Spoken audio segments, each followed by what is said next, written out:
Alors dans cette vidéo, on va voir un exemple de comment générer une plage de données d'Excel en PDF. Donc pour cela, j'ai un exemple. L'exemple concerne une facture. La facture va de A4 jusqu'à D47 en plage de cellules.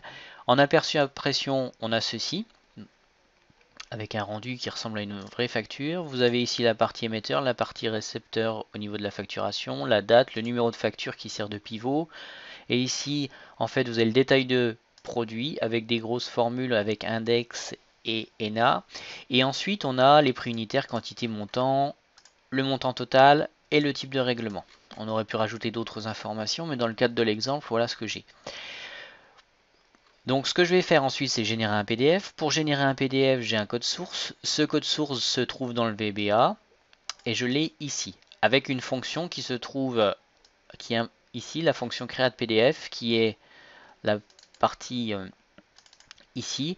Donc c'est un code que j'ai trouvé sur internet et ce code en fait permet de vérifier qu'il y ait bien les DDL sur votre PC qui va permettre ensuite de générer le format PDF. Et il vérifie certaines choses comme l'écriture, le type de format qui va exporter. Donc ici c'est une fonction que j'ai trouvée et que j'ai exploitée sur internet. Ensuite ce que je fais c'est que je travaille moi sur ma partie concernant la génération de PDF. Donc j'ai ma déclaration de variable. Ce que je veux c'est générer un endroit donné, donc un répertoire. Ce répertoire je vais le définir. Donc je l'ai mis ici dans le même dossier que mon fichier Excel. J'ai trois infos que je vais mettre en avant, le numéro de l'adhérent ou le numéro de client, le nom et également le paiement. J'aurais pu mettre le type de paiement. En fait, dans le cadre de l'exemple, ce qu'on va faire, c'est vérifier tout d'abord qu'on a bien un onglet existant dans notre fichier.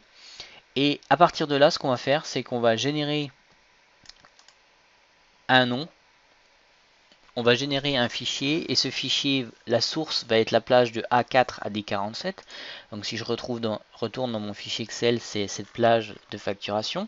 Plage que j'ai définie, non pas en mode normal comme je peux l'avoir ici, mais je me suis mis en aperçu de saut de page et j'ai défini les contours que vous voyez ici en bleu et ça c'est le format de ma facture. Donc je sélectionne de A4 à D47. Mon répertoire de destination ici, qui correspond à mon répertoire de mon dossier là, et je vais lui affecter un nom qui s'appelle facture et je vais lui remonter les différentes variables info 1, info 2 et info 3. Donc le numéro d'adhérent, le nom et le paiement. Comme ceci. Et ensuite je le génère à l'endroit voulu. Donc en D3, c'est bien le numéro d'adhérent donc que j'ai ici. J'aurais pu mettre autre chose, mais voilà ce que j'ai choisi. Donc j'ai ma facture numéro 3. J'ai différentes formules comme je vous l'expliquais, et ces formules vont mettre en forme ma facture. J'appuie sur le bouton qui génère le PDF. Le PDF va se générer, on va l'avoir à l'écran, et il va être enregistré dans mon répertoire que j'ai ici, avec le nom facture, Bernard, le nom de l'adhérent donc, et le montant de la facture. Voilà, et on l'a affiché à l'écran.